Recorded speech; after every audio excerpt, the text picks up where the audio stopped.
حضرت سلطان باہو رحمتہ تعالی علیہ کے ایک خادم ہوئے ہیں. ان کا اصل نام امیر بابا لکھا ہے بعض جگہوں پہ، لیکن ان کو کدن میاں، کڈن میاں، بڈھے میاں کئی ناموں سے یاد کیا جاتا ہے. بڑے درویش تھے، صاحب حضوری آدمی تھے. اکثر لوگ دم درود کرانے آتے تھے ان کے پاس. بزرگوں کے پاس لوگ آتے ہیں، اللہ کے بندے دعا کرتے ہیں تو اللہ خیر فرما دیتا ہے. آج کل کا زمانہ نہیں، اب تو دکانداری ہے نا، ٹوکن چلتے ہیں تو اللہ تعالیٰ خیر کرے. حالات بڑے عجیب و غریب ہیں. تو ان کے پاس لوگ آیا کرتے تھے دم کرانے. انہوں نے نا دور ایک برتن رکھا ہوا تھا، تو کوئی آدمی آتا تو تھوڑا سا اس میں نذرانہ ڈالتا، تو کہتا حضرت جی میرا یہ کام ہے، یہ کر دیں. وہ خلیفہ تھے حضرت سلطان باہو. وہ گردن جھکاتے، تھوڑی دیر کے بعد سر اٹھاتے، کہتے تیرا کام ہو جائے گا. صحیح مسلم کی حدیث ہے، نبی پاک نے فرمایا رب اشغاز اغبر لو اقسم علی اللہ لابرہ. اللہ کے کچھ بندے ایسے ہیں جو اللہ کو قسم بھی دے تو اللہ ان کی قسم پوری کر دیتا ہے. ان کے کپڑے مٹی سے بھرے ہوتے ہیں، پر اللہ کو کہہ دیں تو اللہ کر دیتا ہے. حضرت سلطان باہو کے وہ خلیفہ کہتے ہو جائے گا تو ہو جاتا.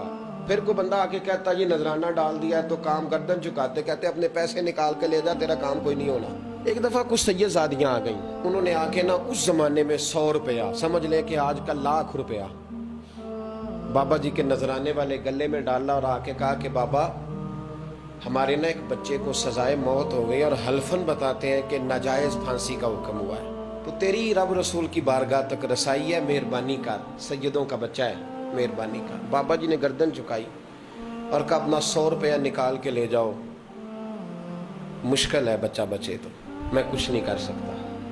سید زادیاں تھی، روتی ہوئی لوٹ گئیں. بچے کی نانی زندہ تھی، ان کو جا کے بتایا تو وہ رونے لگ گئیں، کہنے لگی تمہیں بات نہیں کرنی آئی. اللہ کے بندے بڑے نرم دل ہوتے ہیں، تمہیں منانا نہیں آیا، ورنہ یہ ہو سکتا تھا. میں جاتی ہوں. وہ آئی، 100 روپیہ ڈالا اور بابا جی امیر صاحب کے پاس بیٹھ کے کہنے لگی بابا بات یہ ہے کہ ہم سید ہیں، ہے سارا ہمارے گھرانے کا، پر چلو آج تک رسائی تیری ہے. آج کل تیرے تعلقات مضبوط ہیں تو مہربانی کر، کوئی غلط بات نہیں، بچے کو پھانسی غلط ہو رہی، مہربانی کر. بابا کہنے لگا اماں میرے بس میں نہیں، میں بھی تو اللہ کا کمزور بندہ ہوں نا، مالک کا کمزور بندہ ہوں. کو ضروری نہیں، دعا پہ فضل ہوتا ہے، اگر اس کی مشیت ہو تو پھر بندہ کیا کر سکتا ہے. تو اماں یہ کام نہیں ہو سکتا. تو اماں رونے لگ گئی، کہنے لگی کوئی نہیں، میں قیامت کے دن حضور کی بارگاہ میں تیری شکایت کروں گی، میں کہوں گی کہ میں نے بتایا تھا میں سید ہوں، اس نے توجہ ہی نہیں کی، میرا کوئی خیال ہی نہیں کیا. بابا صاحب فرمانے لگے اماں پیسے نہ نکالنا، جا تیرا کام ہو جائے گا، جا تو ہو گیا تیرا مسئلہ حل ہو جائے گا. وہ آپ پیسے رکھتے تھے تو سال کے بعد، 6 مہینے کے بعد، مہینے کے بعد جا کے حضرت سلطان باہو کو دے کے آیا کرتے. وہ وہاں لنگر میں یا کسی جگہ خرچ کرتے تھے. جس دن اس بچے کی پھانسی کا وقت تھا نا، تو وہ بابا جی حضرت سلطان باہو کے پاس چلے گئے. حضرت سلطان باہو کے مزار پہ جو دوست گئے ہیں یا میرے ساتھ گئے ہیں وہ جانتے ہیں کہ گڑھ موڑ سے یوں مڑتے ہیں، آگے دربار ہے، تو گڑھ موڑ پہ حضرت سلطان باہو ان کے استقبال ان کو وہاں پتہ چل گیا کہ وہ آ رہا ہے. آئے دروازے گڑھ موڑ تک، مرید ساتھ تھے. تو حضرت سلطان باہو کہنے لگے یار تو نے اچھا نہیں کیا، اپنے خلیفے تو نے اچھا نہیں. کہنے لگے حضور چارہ کوئی نہیں تھا، سید زادیاں آ گئی تھیں، حضور کا خاندان تھا، میں کیا کرتا. مرید کہتے ہمیں سمجھ نہیں آ رہی کہ یہ کیا ہو رہا ہے. کہنے لگے مجبوری تھی، کیا کرتا، کدھر جاتا، حضور کا خاندان تھا. کہا تو نے اچھا نہیں، کہتے ہمیں نہیں سمجھ آ رہی کہ تو نے اچھا نہیں کیا. وہ کہتے ہیں حضور کا خاندان تھا، ہمیں اس کا معنی کیا ہے.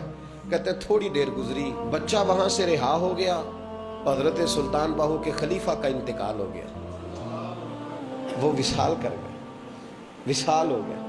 آپ نے جنازہ پڑھایا، دفن کیا. تو غلام کہنے لگے حضور یہ ماجرا کیا ہے.